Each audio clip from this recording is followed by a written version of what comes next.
Bismillah, Assalamualaikum warahmatullahi wabarakatuh. Alhamdulillahi rabbil alamin. Wabihi nasta'in wa ala umuri dunya waddin. Ashhadu an la ilaha illallah wahdahu la syarika lah. Wa ashhadu anna Muhammadan abduhu wa rasuluh. La nabiyya wa la rasula ba'dah, amma ba'du. Taib, ayyuhal ikhwah wa hiyatul jami'an, kaifa halukum?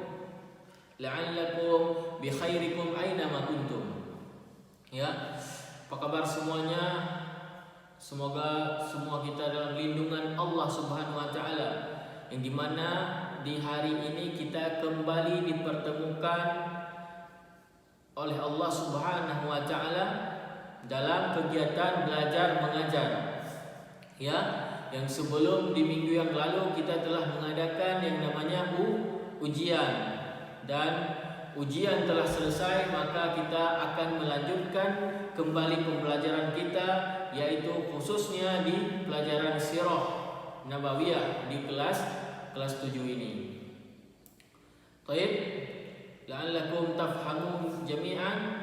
Wa qabla an nabda dirasatana hadzal yawm, la'alla wa arju minkum an taftahu kutubakum wa amamakum al-kutubu jami'an. Ya, sebelum kita kembali memulai pelajaran di pagi yang berbahagia ini, maka Ustaz menganjurkan kepada antum semua untuk membuka buku sirah kembali di hadapan antum.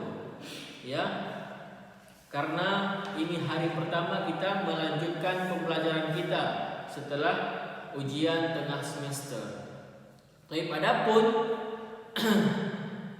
judul atau pembahasan kita di hari ini yaitu terdapat pada halaman 12. Ya, iftahu kutubakum fi shafhah 12. Ya, buka bukunya di halaman 12. Halaman 12 dari kitab Sirah Nabawiyah.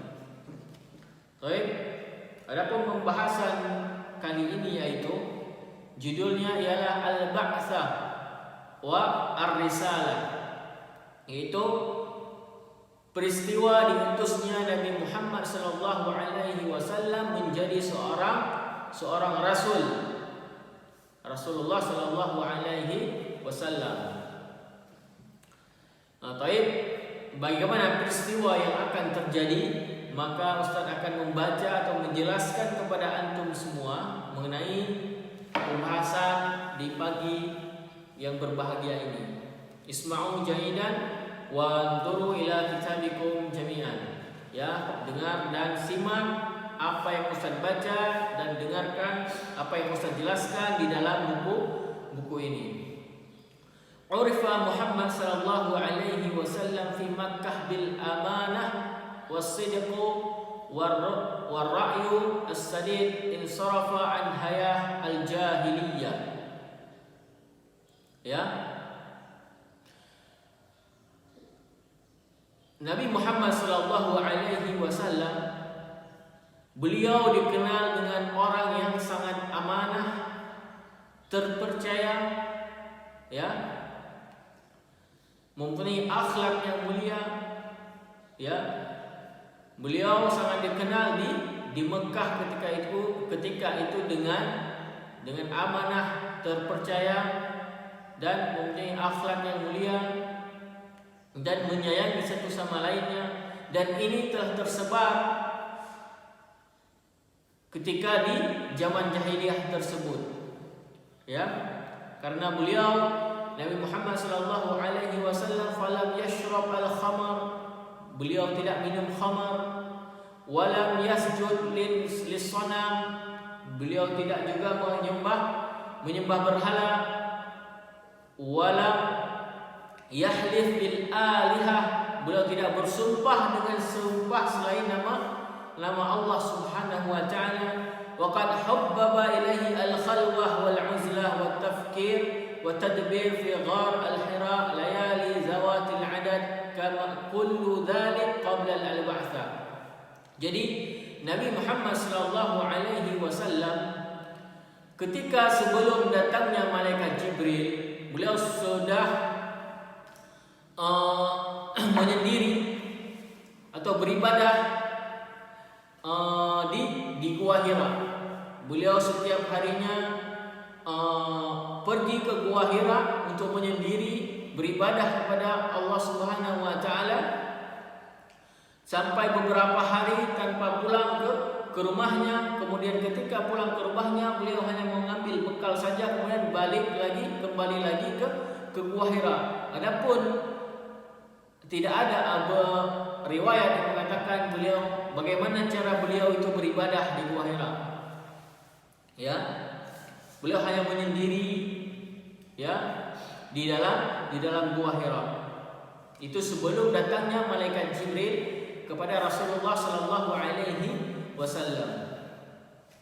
Kemudian selanjutnya walamma balagha sallallahu alaihi wasallam arba'in min umrihi uhiya ilaihi.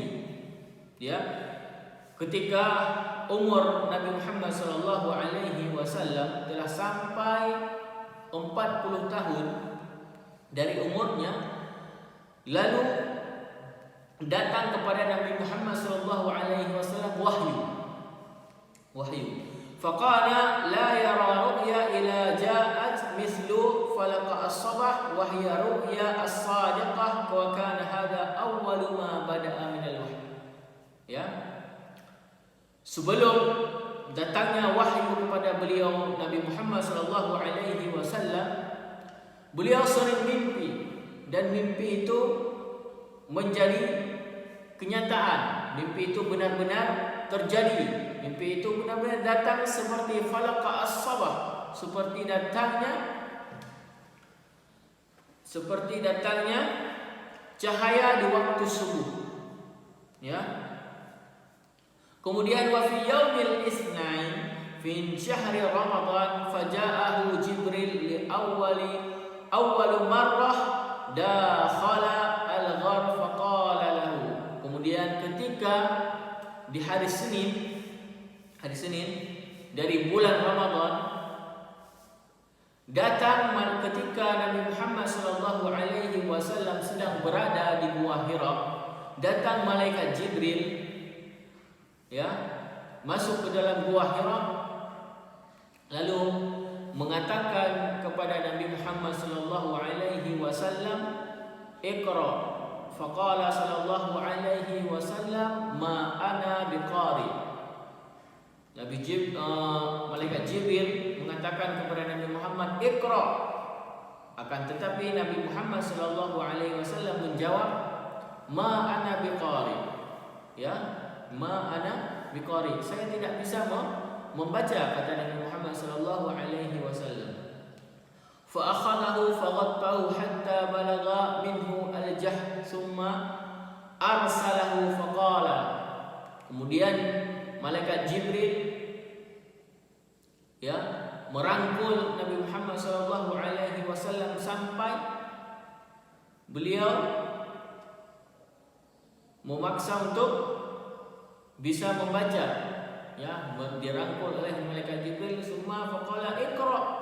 Faqala sallallahu alaihi wasallam, ma ana biqari. Lalu Nabi Muhammad sallallahu alaihi wasallam kembali menjawab, saya tidak bisa membaca. Kemudian dirangkul lagi oleh malaikat Jibril. Kemudian malaikat Jibril mengatakan sekali lagi, iqra. Kemudian Nabi Muhammad sallallahu alaihi wasallam menjawab, ma ana biqari. Saya tidak bisa membaca. Ya. Faqala ma ana biqari. Thumma qala lahu iqra bismi rabbikal ladzi khalaqal insana min 'alaq. Ya. Kemudian malaikat Jibril membaca surat Al-'Alaq. Ya, sampai selesai. Faraja'a biha tarta'id biwadirihi hatta dakhala 'ala Khadijah radhiyallahu anha. Namun ketika setelah kejadian itu Nabi Muhammad sallallahu alaihi wasallam kembali ke rumahnya dengan rasa yang sangat takut. Ya, karena ini baru pertama kali terjadi kepada dirinya. Dia tidak mengetahui apa-apa. Ya, maka wajar Nabi Muhammad SAW sangat gemetar, takut yang sangat dahsyat. Ya, faqala thumma, setelah sesampai di rumah, kemudian Nabi Muhammad mengatakan kepada Khadijah, yaitu istrinya, zammiluni zammiluni, fazamalahu hatta dhahaba anhu al-khawf. Selimuti aku, selimuti aku, selimuti aku, kata Rasulullah SAW kepada Khadijah.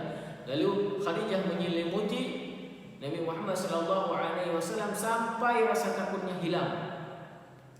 Kemudian Nabi Muhammad SAW mengatakan kepada Khadijah, aku mengkhawatirkan diriku, kata Muhammad SAW. Lalu istrinya Khadijah menghibur Rasulullah SAW sambil menyeru, tenang, ini tidak akan terjadi apa-apa.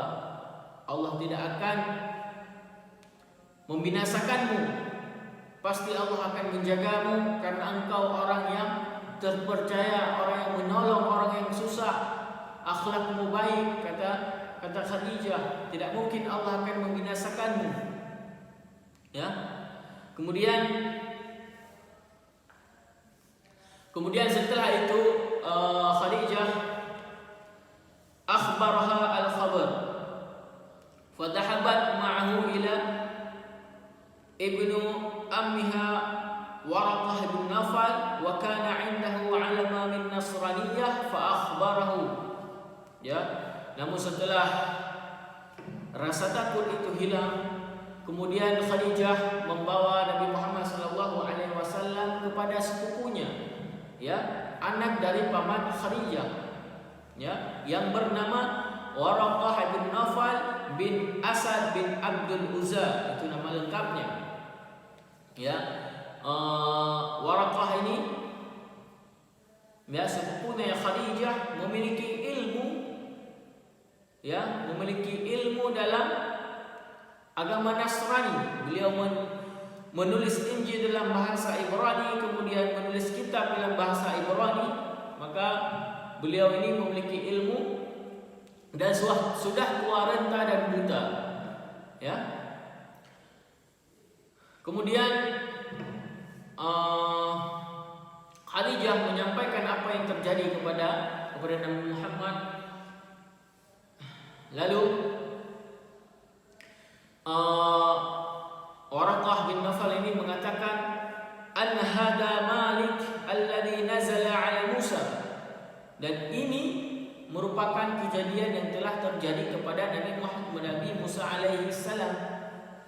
Ya, kepada Nabi Musa alaihi salam, an-Nammus, ya, yang telah terjadi. Maka Waraqah bin Nawfal ini mengatakan, saya akan membantumu jika saya masih hidup, dan masih belum sampai umurnya tua. Jikalau dia masih muda kuat, dia akan membantu Nabi Muhammad SAW. Akan tetapi usianya tidak memungkinkan lagi karena beliau sudah buta dan tua renta. Karena beliau mengatakan, engkau akan membawa sebuah ajaran yang orang belum pernah membawanya dan akan diusir dan orang-orang tidak akan menerimamu. Lalu Rasulullah SAW bertanya kepada Waraqah, apakah saya akan diusir juga? Waraqah menjawab, ya, kamu akan diusir. Jika saya masih muda, saya akan membantumu, akan menolongmu. Kemudian setelah itu, wa kana hada awwalu ma nazala minal Qur'anil Karim, ya, dan ini peristiwa pertama turunnya Al-Qur'an. Summa inqata'a anhu al-wahyu fatrah min zaman fahzan Rasulullah sallallahu alaihi wasallam huznan syadidan. Setelah peristiwa ini, Rasulullah sallallahu alaihi wasallam tidak menerima wahyu dalam jangka waktu yang sangat lama. Ya, sampai Rasulullah sallallahu alaihi wasallam sedih ketika itu dengan sesedih-sedihnya. Thumma nazalat alaihi suratul mudaththir. Namun setelah berlalu waktu itu kemudian turun Al-Qur'an yang kedua, surat yang kedua yaitu surah Al-Mudaththir. Fa akhadha sallallahu alaihi wasallam yad'u an-nas ila tauhid wa yuhadhdhiruhum minasyirk. Ya, kemudian setelah turun surah Al-Mudaththir, Rasulullah sallallahu alaihi wasallam menyuruh umat kaum ketika itu untuk bertauhid kepada Allah Subhanahu wa taala dan mengingat mereka tidak melakukan kesyirikan, ya, tidak menyembah selain kepada Allah Subhanahu wa taala.